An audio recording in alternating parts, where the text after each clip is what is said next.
We're going to stay on the subject of housing for a little bit longer. It's not just in Cromwell, obviously, that soaring house prices have put the dream of home ownership out of reach of many families. In the North Island, the Turner whanau from Ngaruawahia decided the only way they could own their own home was to buy a house together. All 19 of them. Te Manu Kōrehi reporter Shannon Haunui-Thompson went to check it out and met the 10 adults and 9 tamariki who now be sharing one very big bathroom.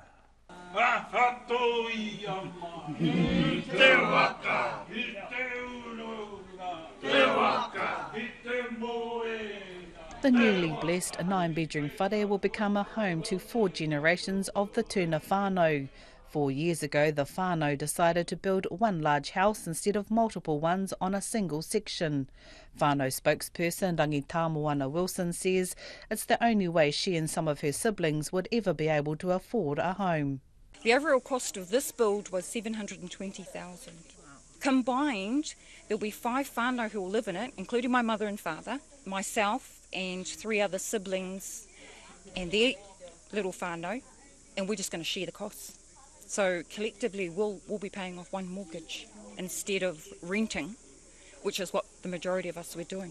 Ms Wilson says sharing the financial burden of a mortgage gives them the space to focus on the future.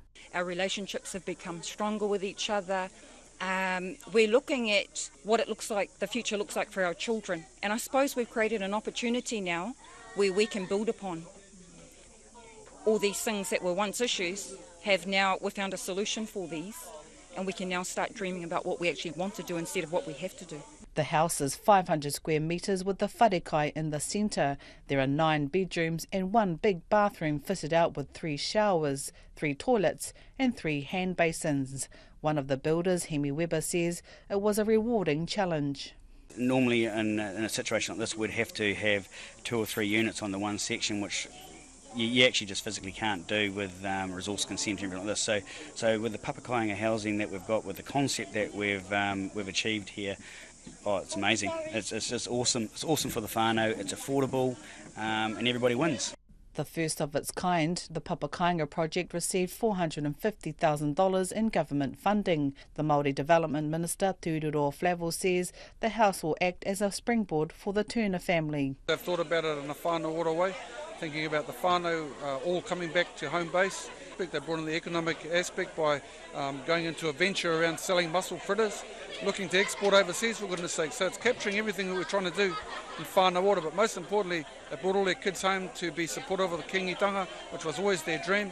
As for the Turners themselves, Ngaruawahia Wilson says the Papakainga project has made them stronger as a whanau. One of the first things we did was that we created a whanau trust, and that became the governing body for ourselves. So any major decisions that need to be made after we've had our discussions within the hui and the wānanga frameworks is that we leave it to the trustees, and we've allowed those whanau members to make the final call.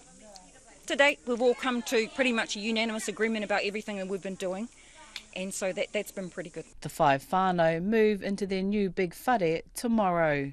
Mo te hōtaka o te ahi nei ko Shannon Haunui-Thompson, aho.